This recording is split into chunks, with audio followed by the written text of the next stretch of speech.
हाँ, तो आज भूगोल का क्लास है, तो मतलब ज्योग्राफी का। ठीक है, तो इसमें कल हमने पिछले क्लास में क्या पढ़ा था ज्योग्राफी के बारे में।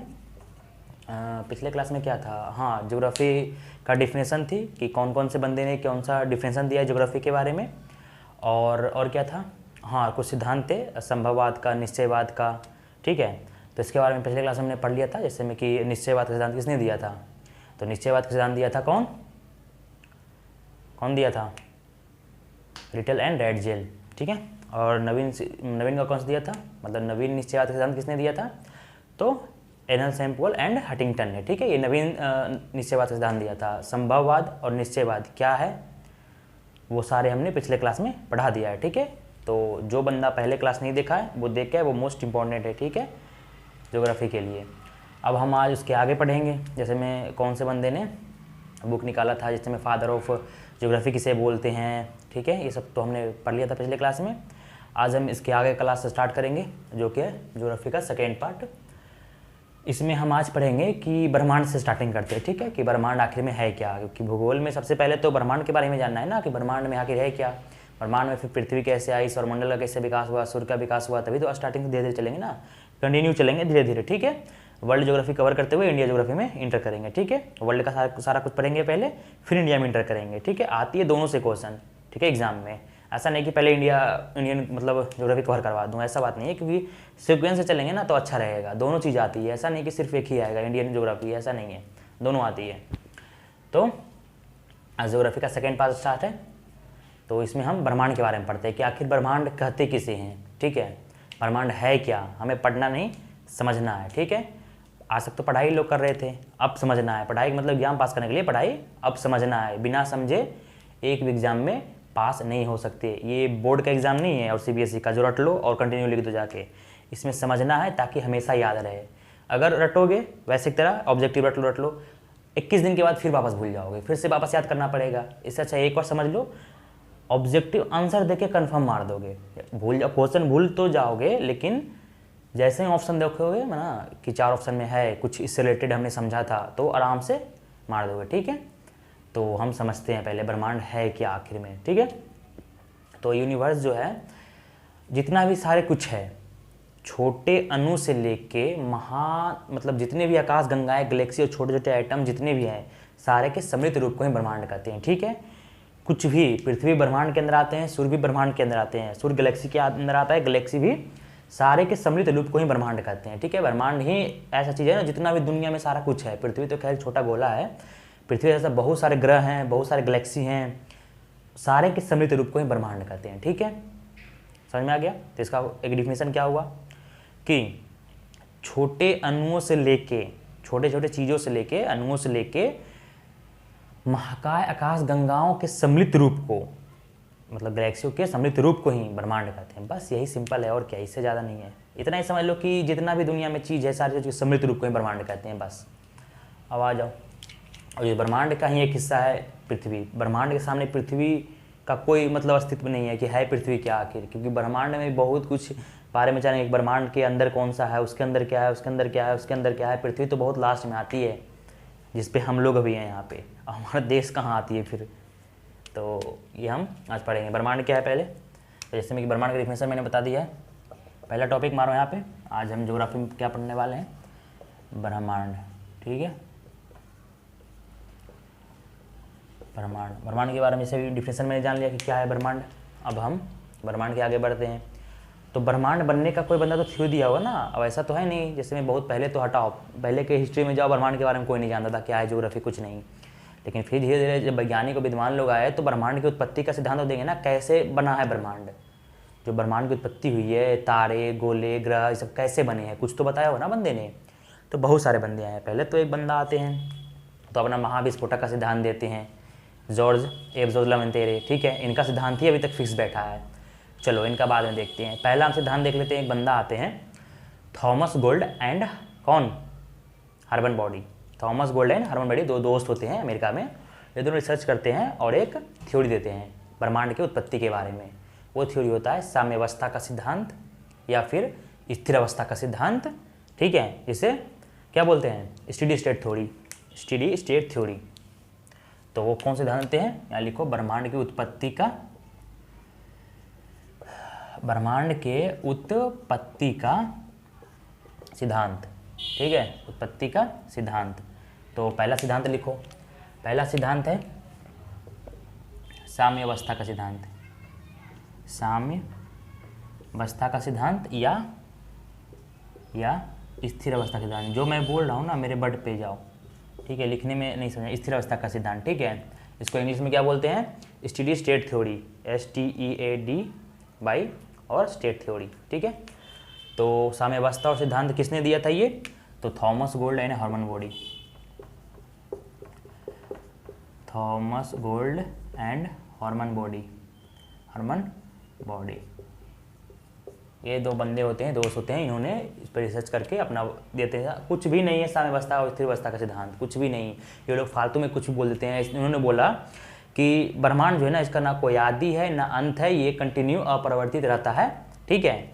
इसका कोई भी मतलब ना ये कभी बना था ना कभी ख़त्म होगा, और ये कुछ भी इसका आदि ना अंत है, ये ऐसे चलता रहता है, हमेशा ये कुछ ना कुछ चालू ही रहता है, इसमें कुछ ना कुछ बनना चालू ही रहता है, ठीक है। ये बंदा ऐसा बोला, तो ये थ्योरी सही विद्वानों का दिमाग में फिट नहीं हुआ, ठीक है। तो इसका अभी थ्योरी को इग्नोर कर दिया गया। तो बस इतना याद रखो कि साम्य अवस्था और स्थिर अवस्था का सिद्धांत किसने दिया? Thomas Gold and Herman Bondi, बस यही इनका सिद्धांत था। दूसरा सिद्धांत है, दूसरा सिद्धांत क्या है? दोलन सिद्धांत, ठीक है। दोलन सिद्धांत, इसमें ये कौन दिया दोलन सिद्धांत का? डॉक्टर एलन संडोजा, ठीक है। ये डॉक्टर होते हैं एलन संडेजा, ठीक है। ये बंदा दोलन सिद्धांत का देते हैं थ्योरी, जिसके ब्रह्मांड की उत्पत्ति के बारे में पता होता है कि कैसे बना। इनका मतलब है ना कि ब्रह्मांड कैसे बना। इनका थ्योरी के अनुसार ब्रह्मांड जो है दोलन सिद्धांत में एक मतलब स्टार्टिंग में जो था ना, इसमें इन्होंने कुछ ऐसा खास नहीं दिया है। क्या था इनमें, मैं भूल रहा हूँ थोड़ा सा, कि इनका कुछ खास वैसे तो है नहीं, लेकिन मैं सोच लेता हूँ कि क्या थ्योरी इन्होंने दिया था। कि चलो इनके बारे में हम आगे पढ़ लेते हैं। इसके बाद एक तीसरा जो थ्योरी है, तीसरा थ्योरी है साम्य अवस्था सिद्धांत हो गया, दोलन सिद्धांत का हो गया। तीसरा है स्फीति स्टेट, मतलब में इन्फिनिटी थ्योरी, स्फीति सिद्धांत, स्फीति सिद्धांत, ठीक है, जिसको कहते हैं इन्फिनिटी थ्योरी, इन्फिनिटी थ्योरी। इसका कौन देते हैं? तो एलन गुथ,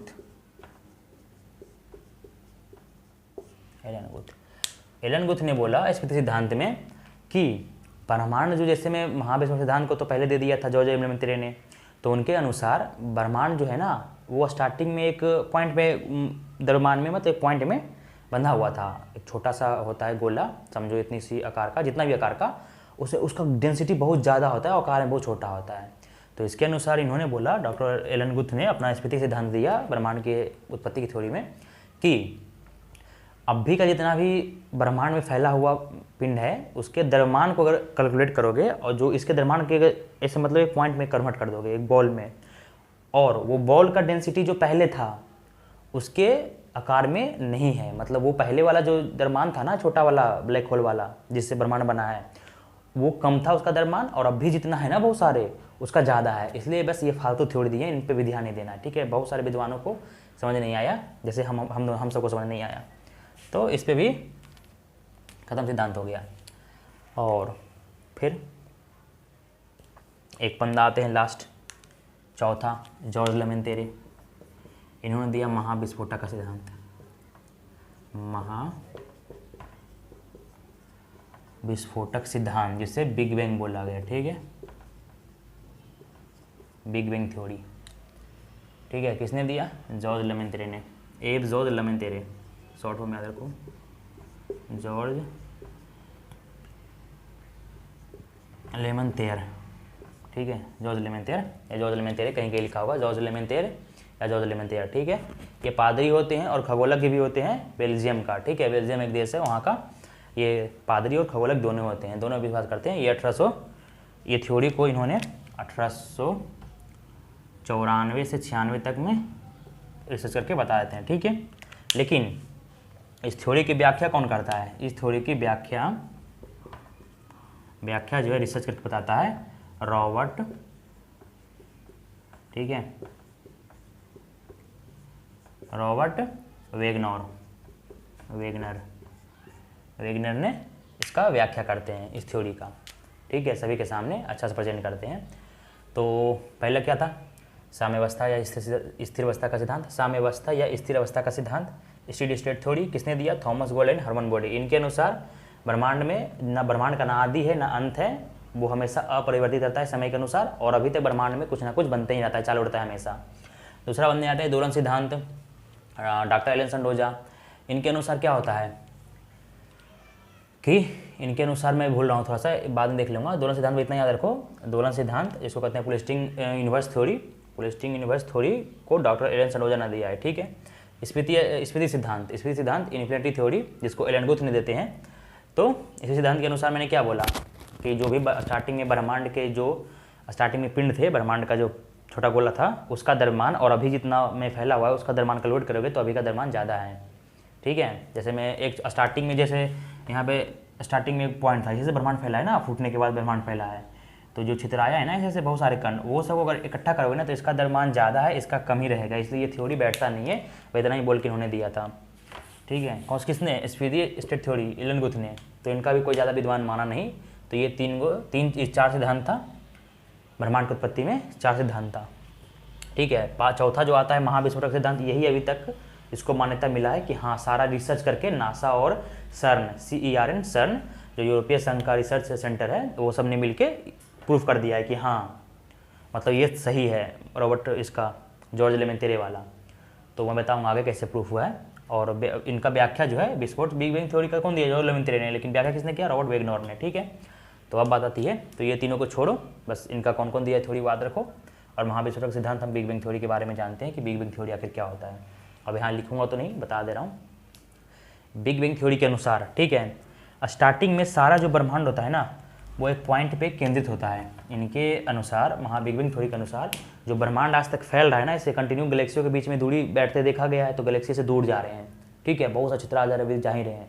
तो उसको जब धीरे धीरे से कैलकुलेट करके लाओगे ना, ऐसे उसको जोड़ोगे ऐसे धीरे धीरे, तो एक पॉइंट पे केंद्रित हो जाएगा। आज से लगभग 13.7 अरब साल पहले वो धीरे धीरे एक पॉइंट पे केंद्रित हो जाएगा। जैसे मैं अभी तक ये फैला हुआ है, यहाँ देखो ये फैला हुआ है, ऐसे ऐसे ऐसे जैसे ब्रह्मांड फैलता जा रहा है, ब्रह्मांड जैसे फैलता जा रहा है, ठीक है। ये बहुत सारे पॉइंट है, ये ऐसे फैलता जा रहा है, गैलेक्सियाँ हैं, सब बस बैठते दूरी फैलता जा रहा है, ठीक है, ऐसे ही फैल रहा था।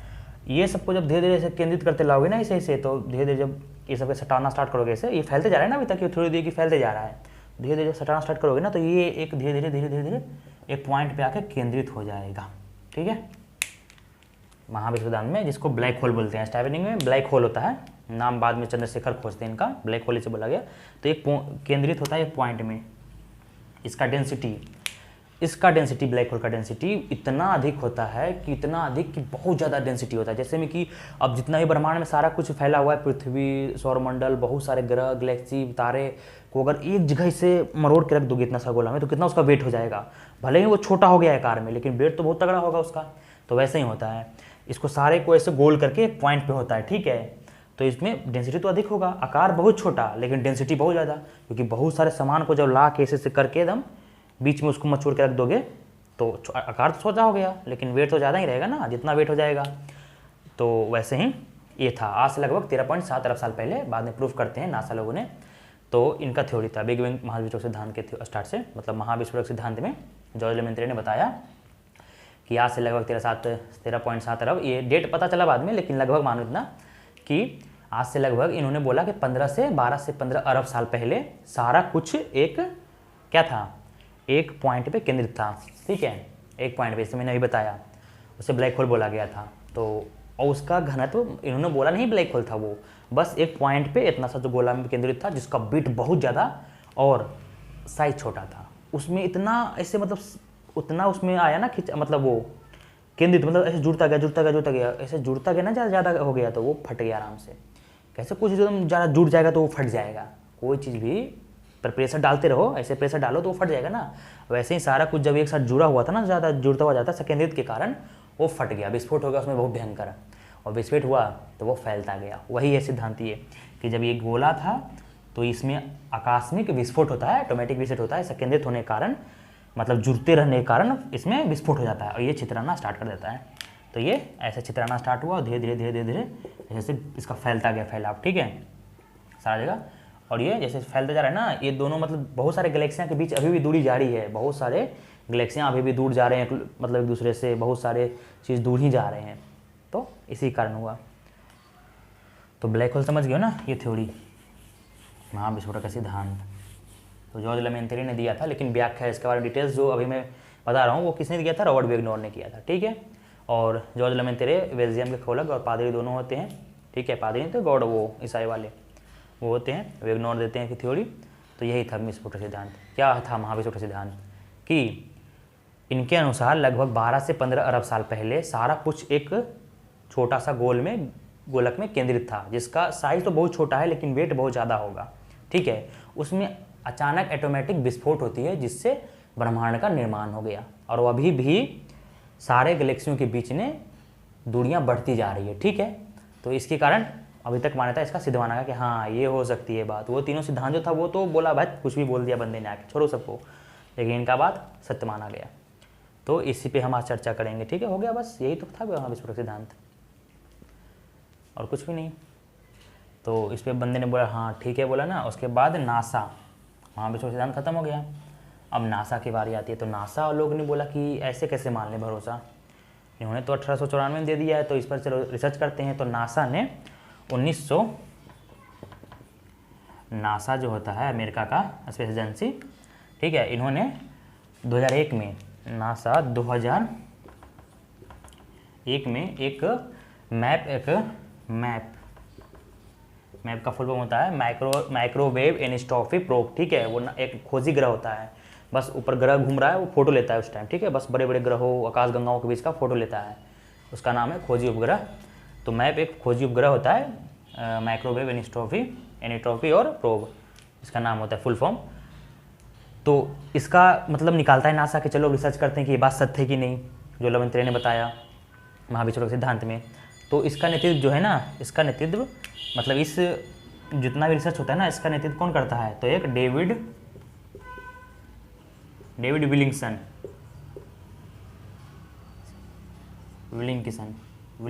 ठीक है, विलिंगसन है ना, विलिंगसन, ठीक है।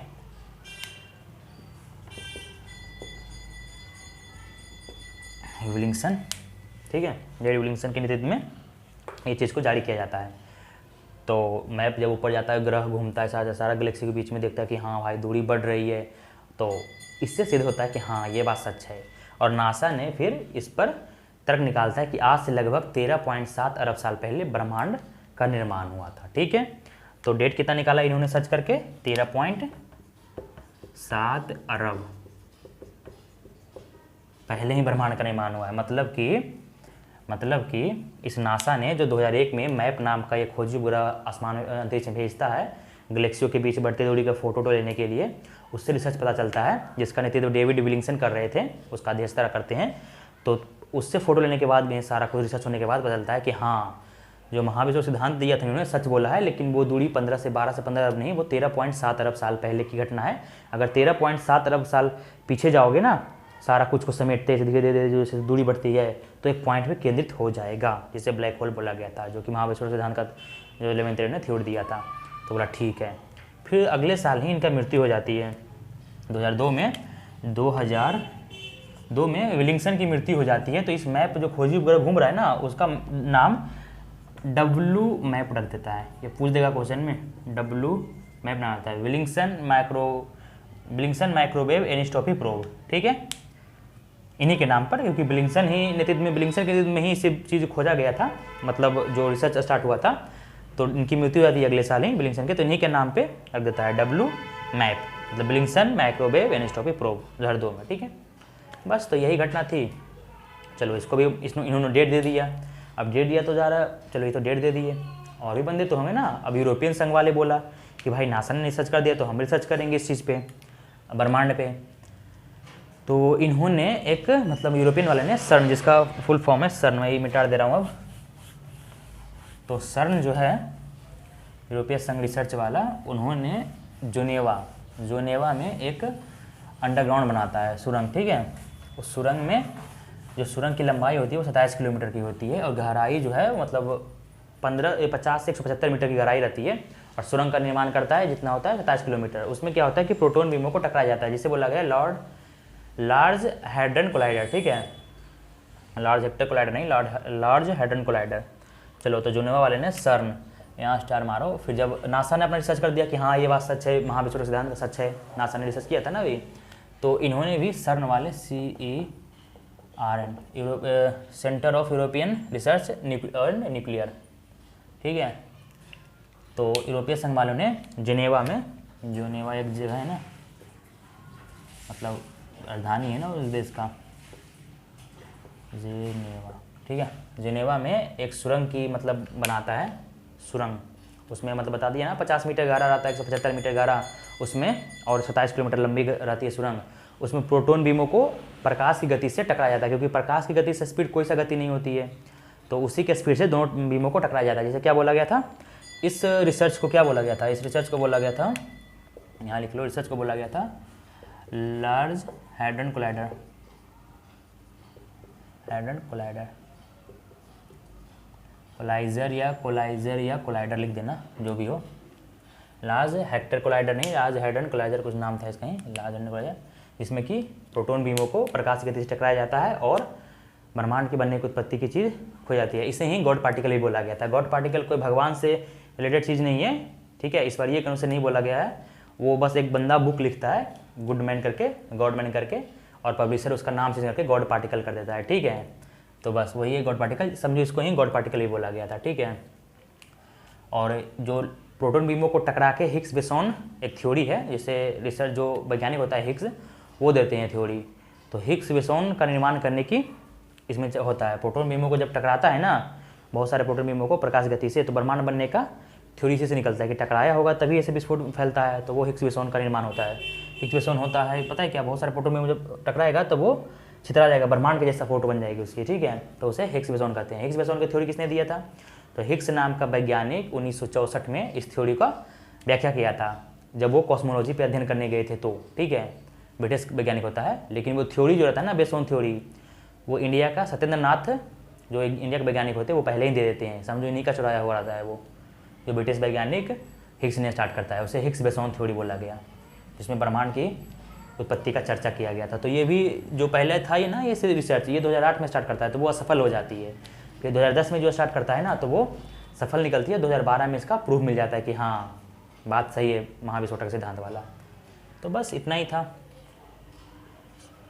और ब्रह्मांड बनने के थ्योरी में बस ज़्यादा कुछ नहीं है। उसके बाद क्या स्टार्ट होती है, क्या ब्रह्मांड है, तो ब्रह्मांड में क्या क्या है, ब्रह्मांड की उत्पत्ति के बारे में सारा कुछ जान गए हो। 4 थ्योरी थी, साम्यावस्था का सिद्धांत, स्टीरियोशेड थ्योरी जो था, साम्यावस्था या स्थिर अवस्था का सिद्धांत, दोलन सिद्धांत, स्फीति सिद्धांत और महाविस्फोटक सिद्धांत, ठीक है, किस किस बंदे ने दिया सारा कुछ बता दिया हूँ मैं।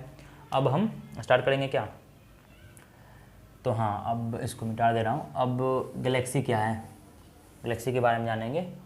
जैसे ब्रह्मांड तो बन गई है, अब गैलेक्सी, तो गैलेक्सी किसे कहते हैं, तारों का वह समूह, जो तारों का वैसा समूह जो धुंधला सा दिखाई पड़ता है, जिसमें गैसों का मतलब बहुत सारे हाइड्रोजन हीलियम का गैसों का समूह होता है तारों के साथ, जो कि तारा निर्माण प्रक्रिया में भाग होता है। सिंपल याद रखो कि तारों का वो समूह जो धुंधला सा दिखाई देता है उसे गैलेक्सी कहते हैं, ठीक है, सिंपल याद रखो, ज़्यादा डिफिनेशन याद रखिएगा फायदा। तो गैलेक्सी, ठीक है, गैलेक्सी, इसको हिंदी में मंदाकिनी, मंदाकिनी, ठीक है, हिंदी में मंदाकिनी बोलते हैं, इंग्लिश में गैलेक्सी। तारों का वह समूह जो धुंधला सा दिखाई पड़ता है, तारा निर्माण प्रक्रिया में जहाँ से बनता है तारा, वो सब गैस जुट के सिंपल तारों का वैसा समूह जो धुंधला सा दिखाई पड़ता है उसे हम गैलेक्सी कहते हैं, ठीक है। तो हो गया गैलेक्सी। अभी गैलेक्सी मंदाकिनी जो है, इसमें पता है क्या है, ब्रह्मांड में लगभग 100 अरब से ज़्यादा गैलेक्सी हैं। ब्रह्मांड में 100 अरब से ज़्यादा गैलेक्सी हैं, जिसमें से 19 वेरीफाइड हैं, ठीक है, 19 वेरीफाइड है, मान्यता मिला हुआ 19 का। इसमें से 2 जो है, हमारा जो गैलेक्सी का नाम है, जिसमें पृथ्वी, सूर्य और सौरमंडल है, हमारा पृथ्वी और सूर्य, जिसमें पृथ्वी है जिस गैलेक्सी में, उस गैलेक्सी का नाम बोला गया है क्या, उस गैलेक्सी का नाम है आकाशगंगा, ठीक है, आकाशगंगा या फिर दुग्ध मेखला, दुग्ध मेखला, इसे इंग्लिश में मिल्की वे बोला गया है, ठीक है, मिल्की वे। गैलेक्सी का हिंदी मंदाकिनी होता है, ठीक है।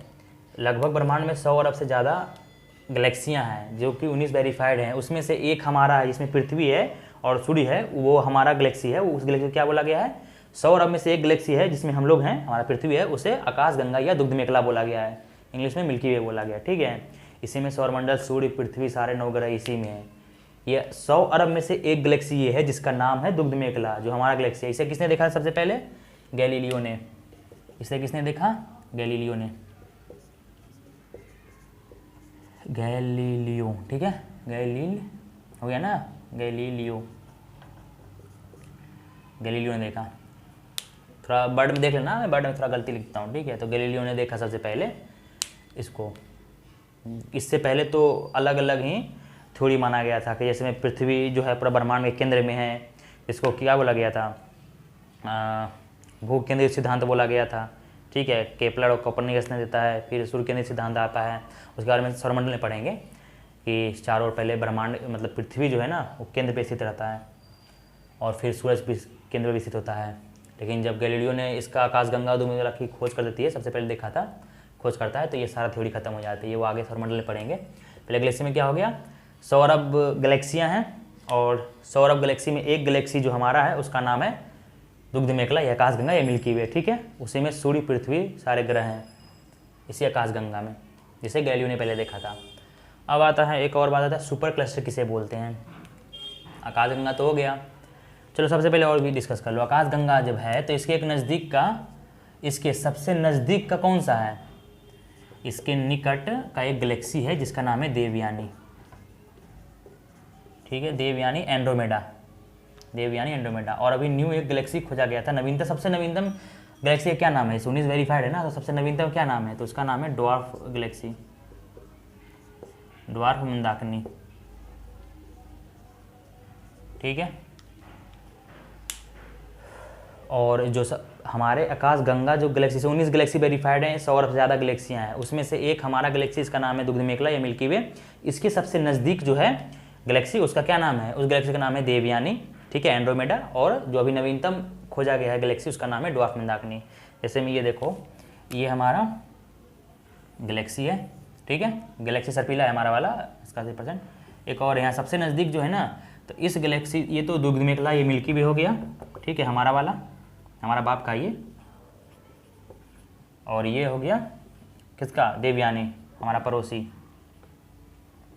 ठीक है, ये पड़ोसी हो गया, हमारे गैलेक्सी का पड़ोसी हो गया। पृथ्वी का तो पड़ोसी बहुत दूर है, इसी में तारे मंडल, इसी में बहुत कुछ है, इसी में तारे मंडल हैं, नक्षत्र हैं, सौर मंडल है, सूर्य है, ग्रह है, इसी में हमारे वाले में। और वैसा इसमें भी बहुत सारा कुछ होगा, ठीक है। तो ये हमारा मिल्की वे है, ये देवयानी एंड्रोमेडा है। और एक और गैलेक्सी है, चलो यहाँ एक और गैलेक्सी है जिसका नाम है NGC 33, NGC 33, ठीक है, इसका नाम है। तो ये तीनों को मिला दो, ये तीनों को मिला के इसे बोला गया सुपर क्लस्टर,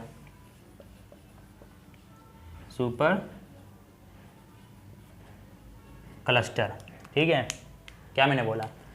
मिल्की वे जो हमारा मंदाकिनी है, हमारा गैलेक्सी है, जिसका हमारे गैलेक्सी का नाम मिल्की वे है, 100 अरब में से है। 100 अरब में से एक गैलेक्सी जो है हमारा वाला, जिसका नाम है मिल्की वे। हमेशा मैं रिपीट कर रहा हूँ ताकि याद रहे, एक बार से ज़्यादा वर्ड कुछ आती है तो याद रहती है, ऐसे मैं बार बार यूज़ कर रहा हूँ। हमारा गैलेक्सी का नाम है मिल्की वे। मिल्की वे के जो पड़ोसी है, जो सबसे नज़दीक का गैलेक्सी है, उसका नाम है देवयानी एंड्रोमेडा।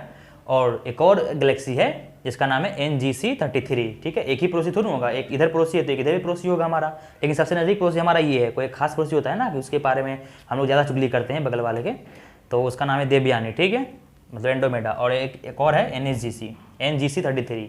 ये तीनों के जो रूप है ना, इसको हम, ये तीनों है एक साथ गैलेक्सी, इसको सुपर क्लस्टर बोलते हैं। ब्रह्मांड में बहुत सारे सुपर क्लस्टर हैं, बहुत सारे 3-3 का जोड़ा है, 3-3 गैलेक्सियों का जोड़ा को सुपर क्लस्टर बोला गया है। तो वैसे ही 3 गैलेक्सी का जोड़ा हमारा हो गया मिल्की वे, देवयानी और NGC 33। ये इन तीनों को सम्मिलित रूप को सुपर क्लस्टर बोला गया है। ऐसे ही बहुत सारे सुपर क्लस्टर हमारे ब्रह्मांड में हैं। तो हो गया, अब क्या?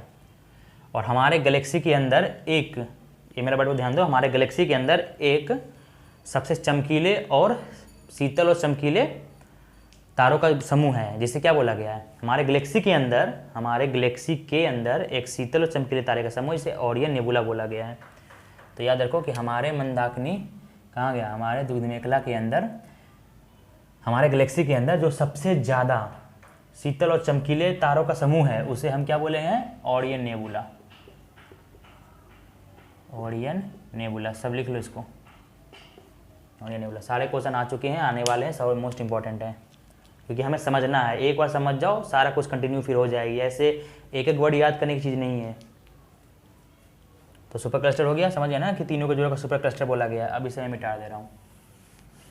और ड्वार्फ मंदाकिनी जो सबसे नवीनतम मतलब गैलेक्सी है उससे बोला गया, खोजा गया। तो ये तो हो गया ना, गैलेक्सी किसे कहते हैं, आकाशगंगा हमारे वाले का नाम है, 100 अरब से ज़्यादा है, 19 वेरीफाइड है इसमें। अब सुपर क्लस्टर ब्रह्मांड के अंदर आते हैं। अब एक यहाँ लिखो तारा, ये तारा किसे कहते हैं, तारा मतलब स्टार। सूर्य एक तारा ही है, ठीक है, वैसा आकाशीय पिंड, ठीक है, जिसका खुद का उष्मा एंड प्रकाश हो, जिसमें खुद का उष्मा एंड प्रकाश हो, वो तारा कहलाते हैं। सूर्य एक तारा है, ठीक है, सूर्य नाम तो दिया गया ना, लेकिन है वो एक तारा, ठीक है। तो जिसका खुद का स्वयं का उष्मा और प्रकाश हो उसे हम तारा कहते हैं। ये उसमें उष्मा और जो प्रकाश वो कैसे आती है, तो तारों में जो स्टार्टिंग का तारा होता है, तारा बनते कैसे हैं, पहले ये लिखो, तारा बनते कैसे हैं। तो तारा बनने का सिस्टम है जैसे में कि ब्रह्मांड में खाली जो जितनी भी गैस हैं, हाइड्रोजन और हीलियम गैस है, अधिकतर बहुत ज़्यादा हाइड्रोजन और हीलियम गैस है। तो हाइड्रोजन हीलियम के गैस हो धीरे धीरे जब गैलेक्सिया में होते हैं, मतलब गैलेक्सी में, हर एक गैलेक्सी में इतना इतना है, बहुत सारे गैसें हैं हाइड्रोजन और हीलियम, तो हमारे भी गैलेक्सी में है। तो ठीक है, तो जैसे गैलेक्सी में बहुत सारे गैसों का एक समूह है, ठीक है, ऐसे है समूह समझिए, ठीक है। तो ये गैलेक्सी को ये इसको निहारिका नहीं बोला गया, इसे क्या बोला गया, विरल गैसों का समूह, ठीक है, विरल गैसों का समूह, ठीक है। ये जब गैस और सिकुड़ने लगते हैं, जब सारा गैस थोड़ा फैला होता है ना हाइड्रोजन हीलियम, जब सारा सिकुड़ने लगते हैं हाइड्रोजन हीलियम, ये सिकुड़ना स्टार्ट करता है तो थोड़ा और सिकुड़ जाता है, ठीक है, ये थोड़ा और सिकुड़ गया ऐसे, ठीक है, ऐसे सिकुड़ गया, इसे क्या बोला गया, निहारिका। बादल के जैसा, ये घना बादल के जैसा हो गया, सिर्फ इसमें अभी तक वही है। तारा का निर्माण कैसे हो रहा है मैं ये बता रहा हूँ, ठीक है। स्टार्टिंग में तो विरल गैस होते हैं, बहुत सारे गैस होते हैं, मतलब हाइड्रोजन हीलियम का गैस होते हैं जो छितरावृत्ति है, वो धीरे धीरे सब एक जगह ऐसे गोल मतलब घना होने लगता है, ठीक है। तो उसे हम क्या बोला है, निहारिका,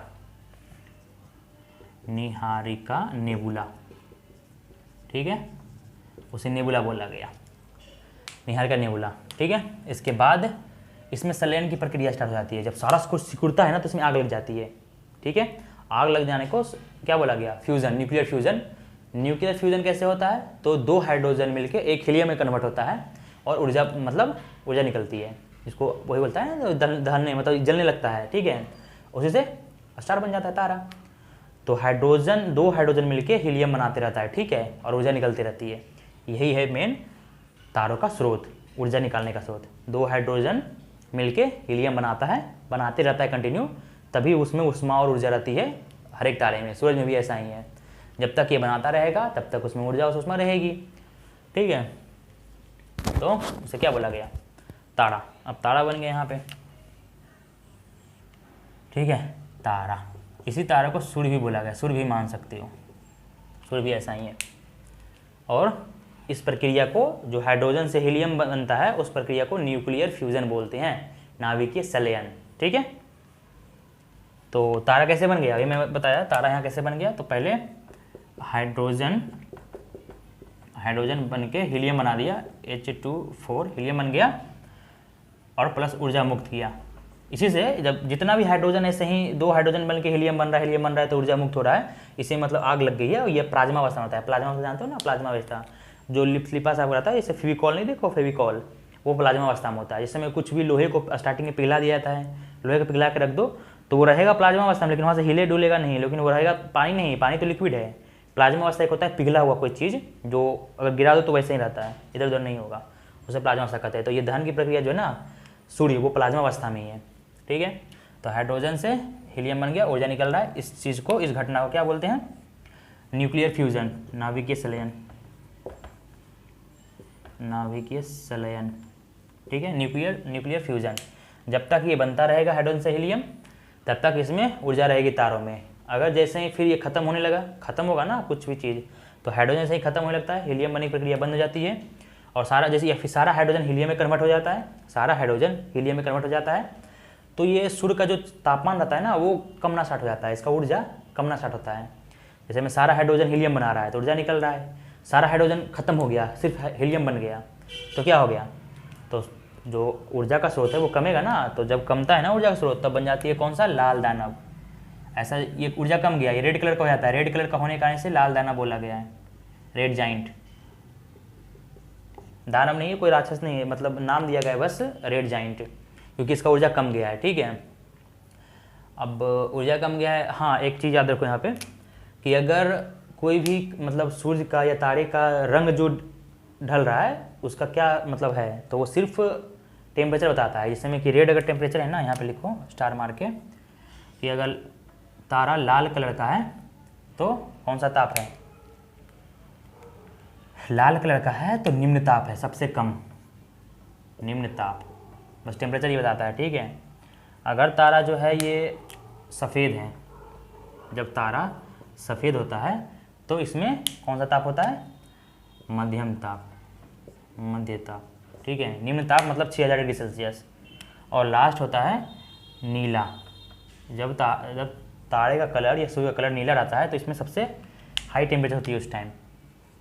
ठीक है, उच्च ताप, हाई टेम्परेचर होती है उस टाइम। ठीक है, तो बस इतना याद रखो कि ये जो कलर है ना ये बस दिखाता है टेम्परेचर तारों का। ठीक है, तो जब लाल दानव बन गया, ऊर्जा में ऊर्जा कमी हुई, सारा जो हाइड्रोजन है वो हीलियम में कन्वर्ट हो गया, हीलियम कन्वर्ट हो गया तो ऊर्जा खत्म हो गई, कमना स्टार्ट हो गया, तो ये लाल कलर की हो जाती है, टेम्परेचर कम जाती है, तो लाल दानव उसे बोला गया है। अब लाल दानव जो है तो इसका आकार बढ़ता है, अगर आकार, ठीक है, अब मैं यहाँ तक मिटा दे रहा हूँ, ये सब नीचे वाला मिटा दे रहा हूँ, ये समझ गए ना, न्यूक्लियर फ्यूजन वाला मैं इसे मिटा दे रहा हूँ। अगर इसका आकार, इस लाल दानव का आकार, वेट, द्रव्यमान, वजन सूर्य के द्रव्यमान के 1.44 गुना, जैसे देखो इस सूर्य का द्रव्यमान है, ये सूर्य है, ठीक है, सूर्य है, इसका मान लो 10 kg वेट है, वैसे 10 kg नहीं, बहुत सारे, मान लो ये सूर्य है, इसका 10 kg वेट है द्रव्यमान, इसमें अगर गुना कर देंगे 1.44 से तो जितना भी आंसर आएगा, जैसे मैं 10 में इतना कर दो, मान लो ये हो गया 15 kg। ठीक है, 10 में इतना से गुना करो, ये सन है, ठीक है, सन का जितना भी वेट है उसमें 1.44 से गुना कर दो और जितना भी वेट आएगा, ठीक है, ये वेट है, जितना भी आया वेट, अगर लाल दानव का द्रव्यमान, लाल दानव का वेट, मास, लाल दानव का मास अगर सूर्य में 1.44 से गुना करने के बाद जितना आए इसके वेट से अगर कम हो, ठीक है, तो ये बन जाएगा श्वेत वामन। यहाँ बना दो श्वेत वामन, ठीक है, वाइट ड्वार्फ। ठीक है, अब क्या हो गया, अब जैसे मैं सूर्य का द्रव्यमान 10 kg मान लिया मैंने, इसमें मैं इंटू कर दिया 1.44, ठीक है, जिसे चंद्रशेखर सीमा बोलते हैं, कर दिया, मान लिया आ गया 15 kg। अगर इसका वेट 15 kg से कम हुआ, इसका वेट 15 kg से कम हुआ, ऐसा डैश होता है ना, जो बड़ा होता है उधर साइड ऐसा साइन होता है, तो अगर इसका वेट इससे कम हुआ, इसका वेट, लाल दानव का वेट इससे कम हुआ तो वो शक्ति श्वेत वामन बन जाएगा। और अगर इसमें, जैसे मैं सूरज का वेट 10 kg मान लिया, इसमें इंटू 1.44 कर दिया, 15 kg आ गया, अगर 15 kg से ज़्यादा वेट हो जाएगा इसका, लाल दानव का, इसमें कोई भी तारा जब अंतिम अवस्था में जाती है लाल दानव बनता है, तो लाल दानव में अगर इतना वेट से, ठीक है, इतना वेट से अगर कम जाएगा लाल दानव का वेट, तो ये हो जाएगा क्या, सुपरनोवा बन जाएगा, बड़ा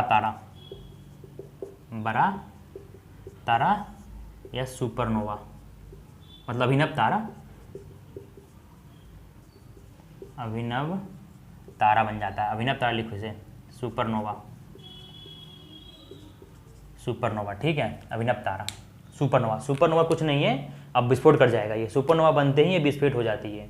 जब विस्फोट होता है ना तो क्या होता है, विस्फोट होने के बाद ये सुपरनोवा, जब विस्फोट होने के बाद छोटा बन जाता है, जैसे विस्फोट हो गया है सुपरनोवा, तो छोटा छोटा बहुत सारे बन जाते हैं, क्या, तारे, बहुत सारे तारे बन जाते हैं, तो उसको न्यूट्रॉन बोला गया। वो स्पीड से घूमने लगते हैं, बहुत ज़्यादा स्पीड घूमने लगता है, आकार में छोटा होता है लेकिन वेट उसका ज़्यादा होता है, जो सुपरनोवा फटता है तो इसे न्यूट्रॉन बोला गया है। ठीक है, याद रखना, न्यूट्रॉन या पल्सर, अपाचे पल्सर। मतलब पल्सर नाम दिया गया, न्यूट्रॉन पल्सर, ठीक है। मैंने क्या बोला अभी, और जैसे मैंने क्या बोला, इससे चंद्रशेखर सीमा बोला गया। ये 1.44 को चंद्रशेखर, पहले हमें बता दे रहा हूँ एक बार, इसमें समझ में थोड़ा कन्फ्यूज हो रहा होगा सबको। अब देखो चंद्रशेखर सीमा पहले किसे कहते हैं, यहाँ पे ध्यान दे दो एक बार, लिखो चंद्रशेखर सीमा, चंद्रशेखर सीमा। सूर्य के द्रव्यमान में अगर 1.44 से गुना कर दोगे तो जितना भी वेट आएगा उसे चंद्रशेखर सीमा बोला गया है, ठीक है। तो यहाँ पे लिखो सूर्य के द्रव्यमान में, सूर्य के वेट में अगर 1.44 से गुना कर दो तो जितना भी यहाँ पे आएगा उसे हम चंद्रशेखर सीमा बोलते हैं, ठीक है, चंद्रशेखर सीमा बोलते हैं, ठीक है। तो मान लिया हमने सन का वेट 10 kg है, इसमें 1.44 से गुना कर दो, आ गया है 15 kg। इस 15 kg को चंद्रशेखर सीमा बोलेंगे। मैंने सन का वेट माना है नहीं इतना वेट, जितना ही वेट आएगा उसमें इतना से गुना कर दो, जितना भी आंसर आएगा वो चंद्रशेखर सीमा होगा। तो मान लिया सन का वेट 10 kg है, इसमें 1.44 से गुना कर दो, जितना भी 15 kg आ गया तो 15 kg को चंद्रशेखर सीमा बोला गया, ठीक है। इसी 15 kg से वेट, अगर लाल दानव का वेट इससे अगर कम हुआ तो ये श्वेत बामन बन जाएगा। अगर इस 15 kg से वेट ज़्यादा हो गया तो ये सुपरनोवा बन जाएगा। सुपरनोवा विस्फोट होती है तो ये न्यूट्रॉन में कन्वर्ट हो जाता है, मतलब न्यूट्रॉन को वो न्यूट्रॉन नहीं, एटम वाले न्यूट्रॉन वो नहीं, बहुत सारे छोटे छोटे बन जाते हैं तारे, जिसका वेट बहुत ज़्यादा होता है, घनत्व ज़्यादा होता है और आकार छोटा होता है और बहुत तेज़ से वो घूमता है, उसे न्यूट्रॉन या पल्सर बोला गया है, ठीक है।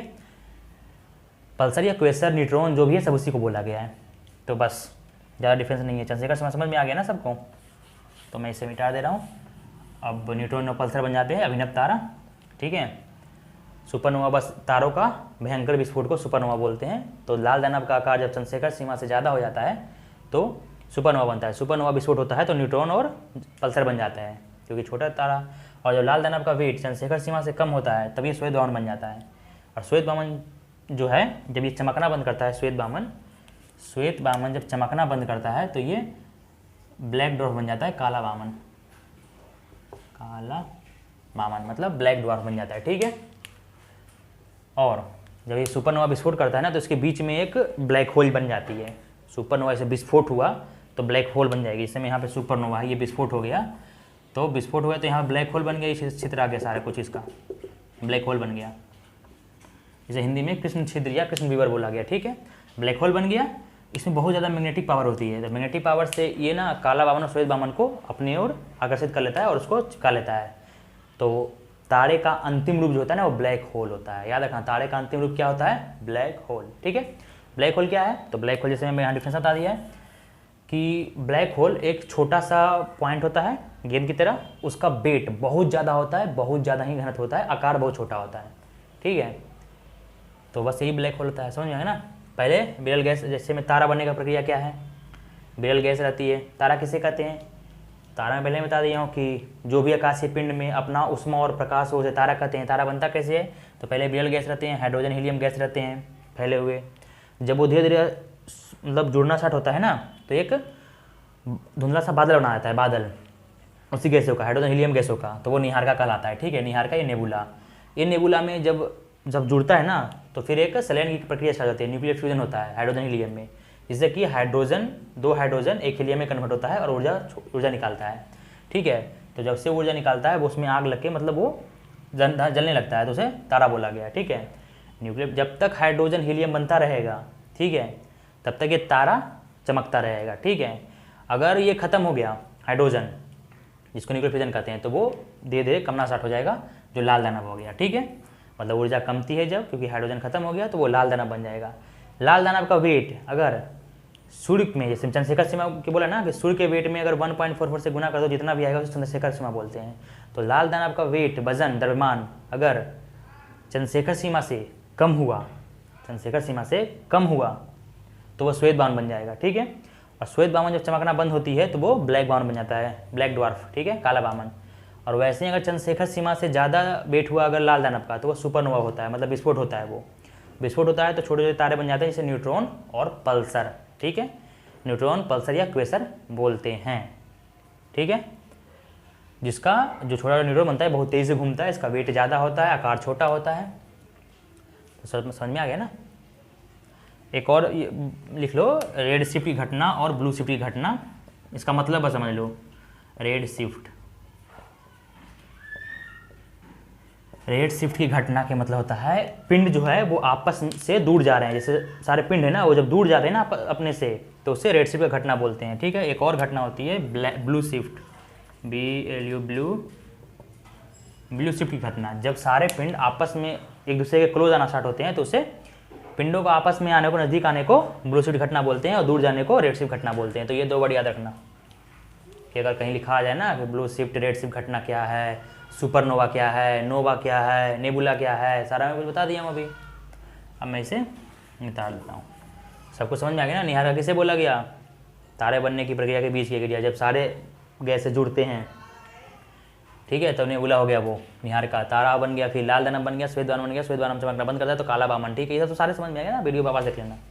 क्वेश्चन वैसा सारा कुछ हो गया, ये तारों का खत्म हो गया। अब हम ब्रह्मांड में देख लेते हैं कि ब्रह्मांड में क्या क्या है।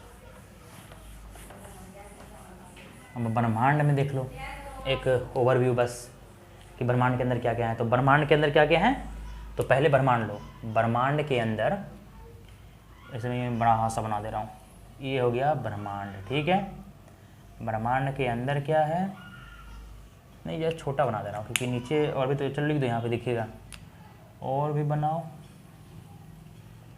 सारा कुछ इसके अंदर दिखा रहा है मतलब ऐसे। ठीक है, जैसे हम देखो ये है ब्रह्मांड, ये सबसे बड़ा ब्रह्मांड हो गया। ठीक है,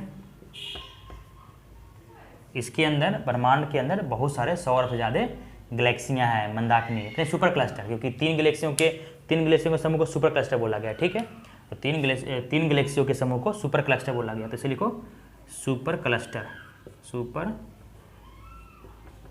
क्लस्टर। ठीक है, जैसे मैं बताया ना कि तीन गैलेक्सी है, ये गैलेक्सी और ये गैलेक्सी, ये तीनों को एक समित रूप को सुपर क्लस्टर बोला गया है। ठीक है,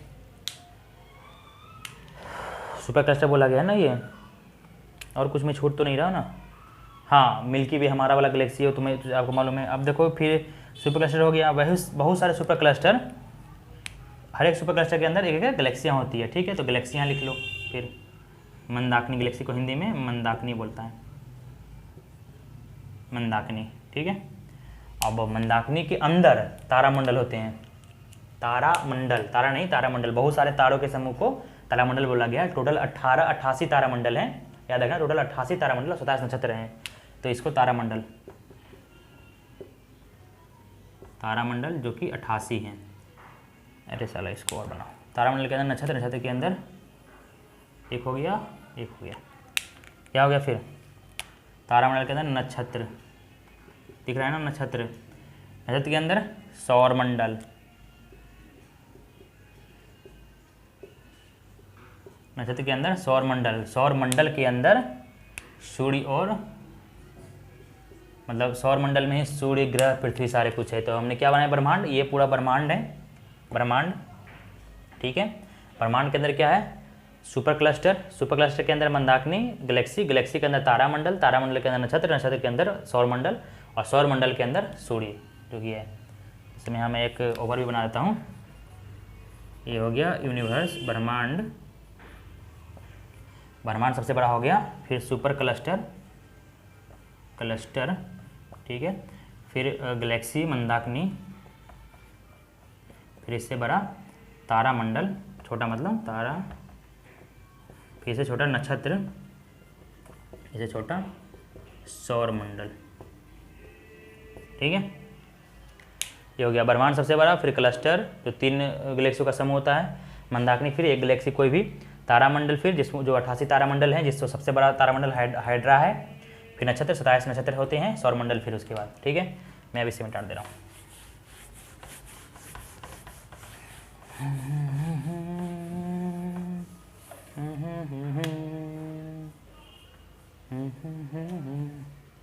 अब क्या, तारामंडल भी जान लो क्या? चलो तारामंडल, तारामंडल जैसे मैं कि मैं बता दिया हूँ कि तारों के, गैलेक्सी के अंदर तारों के समूह को तारामंडल बोलते हैं। बहुत सारे तारे हैं ऐसे ऐसे जो तारा समूह, इसमें सप्तऋषि आते हैं, तारा, बहुत सारे तारे हैं, उसके बारे में छोड़ो फालतू चीज़ें। तारामंडल हो गया, ये 88, इतना याद रखो, ये 88 तारामंडल है। ठीक है, सबसे बड़ा तारामंडल याद रखो कि सबसे बड़ा तारामंडल कौन सा है, सबसे बड़ा तारामंडल हाइड्रा है, बस काफ़ी है। 88 तारामंडल में हाइड्रा सबसे बड़ा है। तारामंडल नक्षत्र 27 है। नक्षत्र नहीं बोलता है कि तुम्हारा नक्षत्र खराब है, कि इस नक्षत्र में पैदा हुआ है, ऐसा में राशि और नक्षत्र में कैलकुलेट भी कहता है। छोड़ो ये सब इंपॉर्टेंट नहीं है। फिर सौरमंडल, सौरमंडल में कल बढ़ेंगे सौरमंडल क्या है, सारा कुछ सौरमंडल के बारे में बस। और ब्रह्मांड की जो दूरी बताया गया है, ब्रह्मांड का व्यास, व्यास जानते हो ना किसे बोलते हैं, जैसे में ये ब्रह्मांड हो गया तो ये पूरी चीज़ को डायमीटर बोलते हैं, यहाँ से लेके यहाँ तक को डायमीटर बोलते हैं, ठीक है। तो ब्रह्मांड का व्यास पता है कितना बोला गया है, 10⁸ प्रकाश वर्ष। ये ब्रह्मांड है तो ये 20 से पूरी दूरी प्रकाश, मतलब उसे ही डायमीटर बोला गया है व्यास।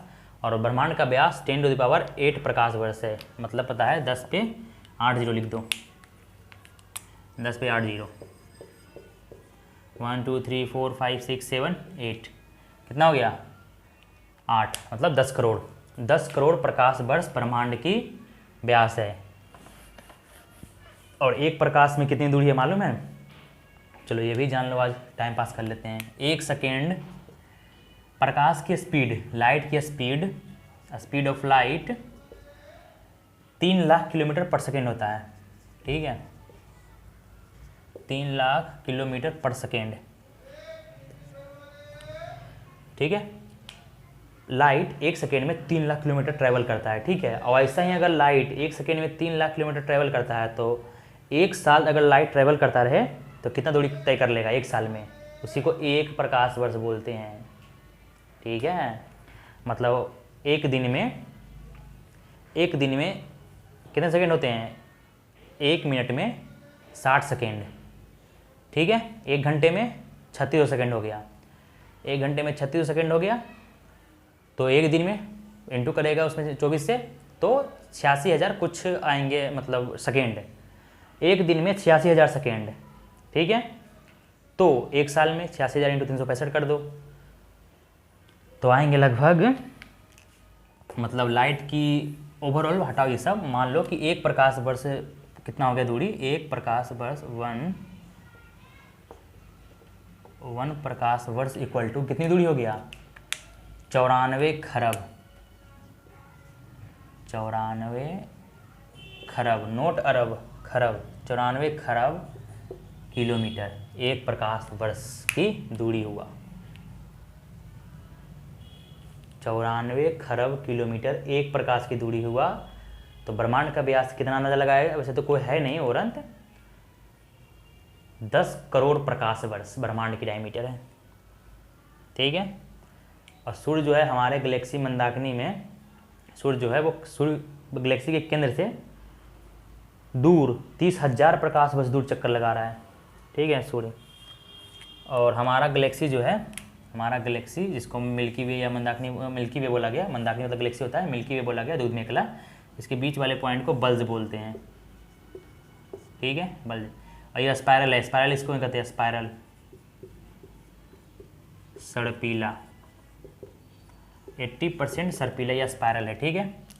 स्पायरल इसे बोलते हैं, स्पायरल, घुमा घुमा स्पायरल, 80% स्पायरल है, सर्पिला। इसके बीच वाले केंद्र को बल्ज बोला गया। इसी केंद्र से 30,000 प्रकाश वर्ष दूर किसी कोने में जो सूर्य है वो अपने सौरमंडल के साथ चक्कर लगा रहा है। इसे इसके जो एक चक्कर सूर्य जब पूरा करता है ना, 2.5 किलोमीटर पर सेकेंड के स्पीड से चक्कर लगा रहा है, तो भी एक चक्कर पूरा करने में उसे 25 करोड़ साल लग जाती है इसकी गैलेक्सी की। तो ये सब डिस्कस अब हो गया है, जो बचा खुचा है वो तो बताओ, इंपॉर्टेंट बता दिया। 1 प्रकाश वर्ष की दूरी हमेशा याद रखना, कोई बताएगा नहीं कि 1 प्रकाश की दूरी की कौन कितनी है। तो 1 प्रकाश की दूरी लगभग 94 खरब किलोमीटर है। वैसे 94 खरब किलोमीटर ज़्यादा है, मैं तो अभी 94 खरब 15 लाख, 94 खरब 15 करोड़ कुछ किलोमीटर है, लेकिन ओवरऑल 94 खरब याद रखो। और बस मतलब ओनली 15 करोड़ किलोमीटर तो हमारा सूर्य से पृथ्वी की दूरी है, लेकिन ये 94 खरब किलोमीटर है, 1 प्रकाश वर्ष की दूरी है। अगर प्रकाश वर्ष में, ब्रह्मांड प्रकाश वर्ष में काउंट होता है दूरी, उसका दूरी मतलब बहुत ज़्यादा होती है। तो समझ में आ गया ना, 1 प्रकाश वर्ष की दूरी 94 लाख किलोमीटर, हमेशा याद रखना। और लाइट की स्पीड होती है 3 लाख किलोमीटर पर सेकेंड। तो ज्योग्राफी अब सेकेंड क्लास ख़त्म, ज़्यादा टाइम हो गया है, तो अब हम पॉलिटी स्टार्ट करते हैं। पॉलिटी कल स्टार्ट करेंगे अब। क्योंकि इतना टाइम अभी है नहीं अब। तो ठीक है, मिलते हैं नेक्स्ट वीडियो में। किसी को कुछ डाउट हो, ठीक है, तो वो कमेंट में बता सकता है कि क्या डाउट हो या समझ में नहीं आया हो। अगर समझ में आया हो तो गुड, नहीं समझ में आया हो तो भी बता देना क्या समझ में नहीं आया है। नेक्स्ट वीडियो में मैं कभी समझा दूंगा। इससे अगला वीडियो आऊँगा तो पिछला क्लास के बारे में बता दूंगा। ठीक है, समझना है, भूलना और छोड़ना एक भी चीज़ नहीं है पॉइंट। ठीक है, समझ जाओगे, खुद अपना एक नोट्स बना लोगे माइंड से, और एक एग्ज़ाम में काम आएगी। जब तक एग्ज़ाम देते रहोगे, कोई सा भी एग्ज़ाम हो, आएगी दोनों चीज़ ना, वो बोले तो आएगी ही। और इससे ज़्यादा कुछ नहीं है, और ज़्यादा पढ़ना ही नहीं है, जो मिनिमम है वही पढ़ना है। इससे ज़्यादा डिटेल्स में और क्या पढ़ोगे, यही थी। और भी डिटेल्स है, बहुत कुछ है, थ्योरी और भी है, इसमें क्या दिमाग लगाना, कोई दिमाग नहीं, जितना है काफ़ी है। मैं लिमिट ही पढ़ा रहा हूँ, समझा रहा हूँ, पढ़ा नहीं रहा हूँ, समझा रहा हूँ। मैं पढ़ाता नहीं हूँ, समझाता हूँ। समझ में आए तो कमेंट में ठीक लिखना, ठीक है, बस। और क्या, इतना ही है। और किसी को कुछ डाउट हो, कुछ भी पूछना हो, कमेंट में पूछ सकता है। तो टाइम हो गई है, अब इसे बंद करते हैं। क्या ज्योग्राफी खत्म हो गया ना? और कुछ छूट गया हो 1-2 पॉइंट तो मैं अगले वीडियो में अगर कन्वर्ट करवा दूंगा, मतलब अभी टाइम ज़्यादा हो गया तो कुछ छूटा है ब्रह्मांड से, तो अगले वीडियो में मतलब होती रहेगी। इसलिए कंटिन्यू, कोई भी लेक्चर कंटिन्यू देखा करो, सारी चीज़ कवर हो जाएंगे। कुछ छूट गया तो अगले वीडियो में कन्वर्ट करवा दूंगा, आई मीन कवर करवा दूंगा, कवर करवा दूंगा। तो ठीक है, मिलते हैं नेक्स्ट वीडियो में। और तो कुछ ऐसा कुछ बोलना नहीं है। Okay, bye.